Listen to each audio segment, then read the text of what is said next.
नमस्कार मित्रांनो, मी आहे योगेश पिंपळे. गुड मॉर्निंग, शुभ सकाळ तुम्हाला. आणि आज मी एक मस्त सोपी रेसिपी करणार आहे. म्हणजे आई बनवणार माझी, एकदम कमी वेळामध्ये बनणार आहे. तर शेंगदाण्यापासून ती रेसिपी बनते. तर ॲक्च्युली त्याला बोलतात महाद्या बोलतात, आमच्याकडे त्याला महाद्या बोलतात. तर शेंगदाणे भाजून त्याच्यापासून बनवतो, कूट वगैरे करून. तर तुम्हाला दाखवतो ती रेसिपी कशी बनते, काय ते. आणि प्लीज तुम्ही तो व्हिडिओ पूर्ण बघा, तुम्हाला खूप नक्की आवडेल ती रेसिपी. आणि एकदम टेस्टी लागते, झणझणीत. हा व्हिडिओ पूर्ण बघा आणि कमेंट करा की कसं वाटतं आहे. आणि प्लीज सबस्क्राईब करायला विसरू नका. आणि मग भेटूया आपण बनवताना रेसिपी. चला तर मग. शेंगदाणे भाजून घेतलेत आणि आता मिक्सरमध्ये बारीक करायचे.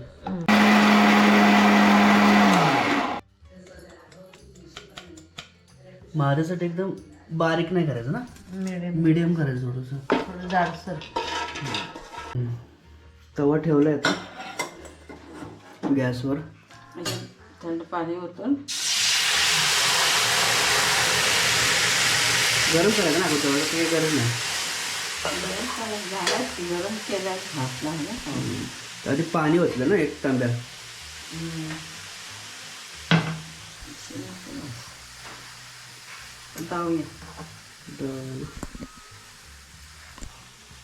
एक तांब्या पाणी ओतलं.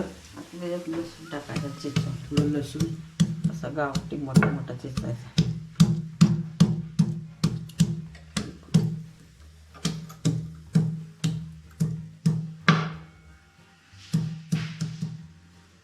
डायरेक्ट पाणी टाकायचं. बिगर तेलाच आहे ना हे. तेल वगैरे नाही, पाणी टाकलं तर डायरेक्ट लसूण टाकलंय चिचून, थोडं 4-5 पाकळ्या. आपला घाटी मसाला. आपलं आपल्याला जेवढं तिखट पाहिजे तेवढं. कुणाला कमी असलं तर कमी. आपल्याला तिखट लागतं बऱ्यापैकी. 2 चमचे तिखट टाकले. पाण्यामध्येच टाकले सर्व. आणि नंतर आता हे मीठ चवीपुरतं. चवीपुरतं मीठ घ्यायचं.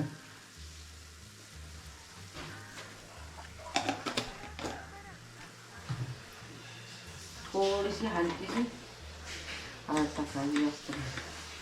थोडीशी हळद, पाव चमचा. आता हे शेंगदाण्याचं बारीक केलं होतं ना, हां, ते आहे. शेंगदाण्याचं कूट केलं होतं, भाजलेलं शेंगदाण्याचं, ते डायरेक्ट त्यात टाकायचं.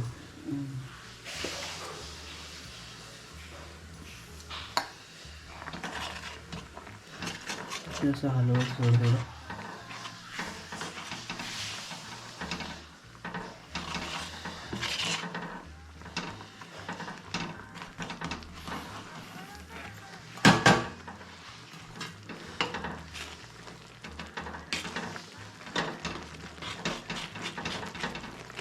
थोडं प्रॉपर हळूहळू मिक्स करून घ्यायचं ना.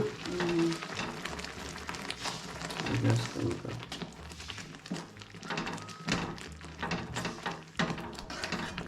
बऱ्यापैकी सुक्का बनवायचं आहे आपल्याला. किती मिनिट असं शिजवत ठेवायचं, तर जोपर्यंत घट्ट होत नाही तोपर्यंत? लई वेळ लागत नाही, 5-10 मिनटात होणार होतं. ओके.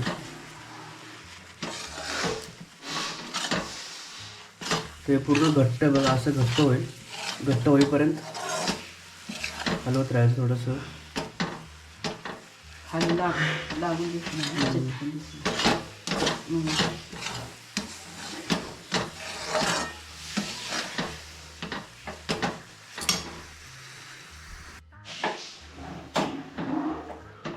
ते बघा कसं एकदम घट्ट झालेलं आहे.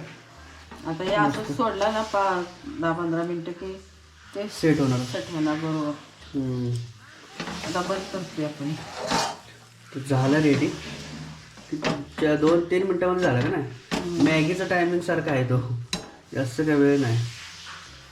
पाणी टाकायचं, लसूण टाकायचं, चटणी, हळद, मीठ आणि डायरेक्ट कूट. झाला झालं. तसं व्हायला ठेवला थोडा. ठीक. तर महादेव आमचं झालेलं आहे. तर त्याच्यासोबत आपण भाकरी खाऊ शकतो. भाकरी पण सर्वात जास्त चांगला लागतो. नाचणीची भाकरी का तांदळाची, कसं कुठली पण भाकरी चालेल. चपातीवर पण भारी लागतो. तर आता आम्ही तो तर बघा महादेव घेतलं थोडा टेस्टला आणि चपाती घेतले. तर आपण थोडंसं फक्त टेस्ट करूया, नंतर मग बाकीचं खाऊया. हे बघा.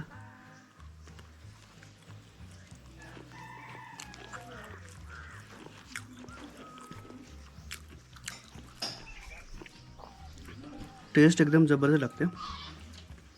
तुम्ही ते खरंच घरी करून ट्राय करा, तुम्हाला समजेल कसं टेस्ट याची नक्की. तर